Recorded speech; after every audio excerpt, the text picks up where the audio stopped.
Everyone আসসালামু আলাইকুম, welcome to my mini vlog video. বড়াইয়ের সিজনে বড়াই আচার করব না তা কি কখনো হয়?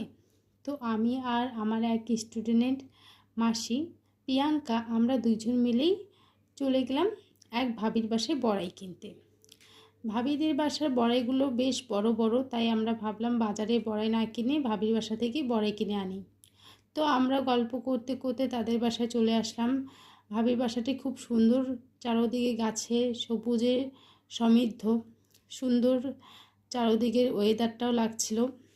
এদিকে কলা গাছ রয়েছে আর একদিকে রয়েছে বড়াই গাছ। ছোট্ট একটা বড়াই গাছে এত যে বড়াই ধরেছে, মাশাআল্লাহ অনেক বড়াই ধরেছে। ভাবিকে আমরা ডাক দিলাম, ভাবি এখন বড়াই গাছের উপর উঠে ঝাঁকি দিচ্ছে, যেহেতু বড়াই গাছটা ছোট তাই ভাবি উঠে ঝাঁকি দিচ্ছে। বড়াই তো অনেক সুন্দর পড়ছে, মাশাআল্লাহ অনেকগুলো বড়াই পড়ে গেল, খুব বড় বড় বড়াইগুলো, আর মিষ্টিও খেতে, টকও আছে কিছু বড়ই। তো তার ছেলেগুলো আমাদেরকে বড়াই কুড়াতে হেল্প করছে। আমরাও বড়াইগুলো কুড়িয়ে কুড়িয়ে নিচ্ছে, আর এইদিকে তো গরুটাও বড়াই খাচ্ছে। তো খাক, যেহেতু বাসার বড়াই গাছ, গরু খাইলেও কোনো সমস্যা নেই। আমরা বালতিতে বড়াইগুলো কুড়িয়ে কুড়িয়ে রাখলাম।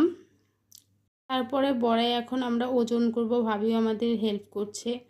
বড়াইগুলো আমি আর প্রিয়াঙ্কা আমরা সবাই মিলেই অনেকগুলো বড়াই বালতির মধ্যে তুলিয়ে রাখলাম। এখন ভাবি বড়াইগুলো নিয়ে যাচ্ছে মাপার জন্য। এদিকে আমরা বসে বসে অপেক্ষা করছি। আর এই যে দাঁড়িপাল্লার মধ্যে এখন ভাবি ওজন করবে বড়াইগুলো। তো 3 কেজি বড়ে ভাবির হচ্ছে ওজন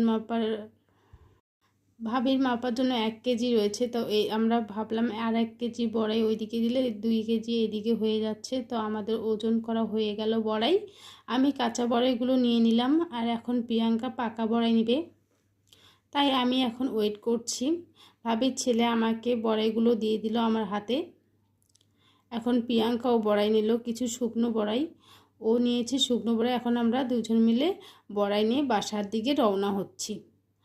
তো আমাদের ভিডিওটি যদি সবার ভালো লেগে থাকে, সবাই আমাদের পাশে থাকবেন যাতে নেক্সট ভিডিও দিতে পারি বড়াইয়ের আচার নিয়ে। সবাইকে অনেক অনেক ধন্যবাদ।